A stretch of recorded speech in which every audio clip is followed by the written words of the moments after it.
My name is الدجاني. When I introduce myself, I like to say that I play 5 roles in my life. And when you talk about roles, you talk about wearing hats. And because I don't wear a hat, I wear a scarf, I talk about my 5 scarves. My first role is that I'm a mother. I have 4 children, and to me that's the most important role I can give to society. The second role is that I'm a teacher, an educator.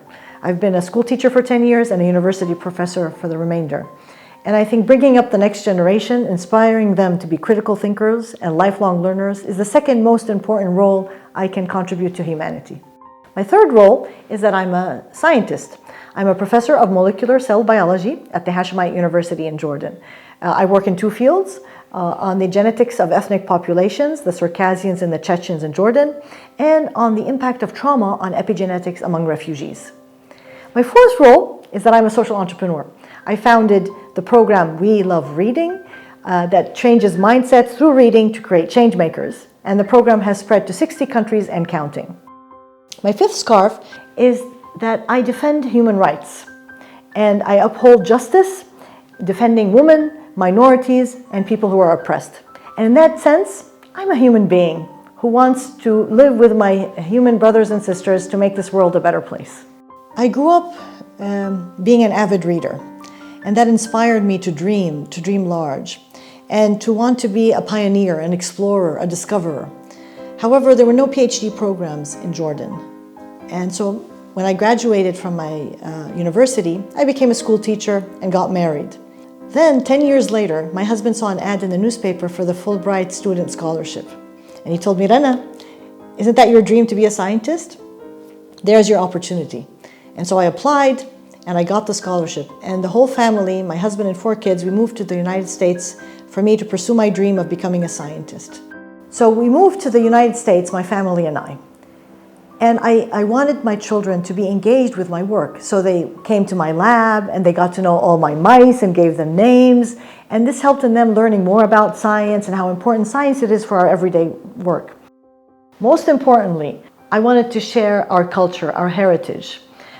To build bridges of understanding and communication with the local community in Iowa, so that the children growing up in America would learn about the real people and not believe the myths that they could see on TV. And so we participated in a lot of activities in the school and in the local community. You know, really it's about being proud of where you come from and then learning from other cultures and other people so that you take the best of every culture and incorporate it to make a better world and a better future for your own community. Our plan all along was to go back to Jordan after I finished my PhD because we wanted to build a better future for Jordan using the skills and the learnings that we acquired. So I went back to Jordan and set up my lab at the Hashemite University and became the world expert on Circassians and Chechens and genetics of diabetes. However, as any scientist, you have to keep up to date with what's happening. And I wanted to go back to the US to do some training on stem cell research because that was the next frontier. And so I applied to the Fulbright Scholarship and got a visiting professor position at Yale University Stem Cell Center. And there I spent 6 months, not just learning techniques and skills, but building networks to establish collaborations for the future, because ultimately I wanted to go home and continue building science in Jordan. But I needed that collaboration, that network, because nobody does science alone. And the fruit of that was setting up my second field of expertise, which is the impact of trauma on the epigenetics of refugees in Jordan. Throughout my experience as a visiting professor in many universities across the United States, I've had the opportunity to meet wonderful and amazing people that has given me the chance to learn and share and grow together. Drawing from my upbringing, that we all have a responsibility for our community. Everyone is a guardian, as Prophet Muhammad said. I realized that as a scientist, I have a role and responsibility to the community beyond the walls of my classroom and lab. I wanted to employ the skills and the expertise and the knowledge that I have to create a difference in my community. I had realized that although the first word in the Quran is read, that most of our children do not read for fun. They read for education, for religion. And so I was inspired to start a program to train adults to read aloud to children in their local language, in their local neighborhood, on a regular basis, in a public space. And so the We Love Reading program started in a small neighborhood in Jordan and now has spread to 60 countries around the world. It's a social movement. And this is an inspiration for the Arab youth, that they can not only develop solutions for their own problems, but those solutions can be exported all around the world to make a difference. It's the butterfly effect, which is the chaos theory in physics. You know, I have to put science, I'm a scientist.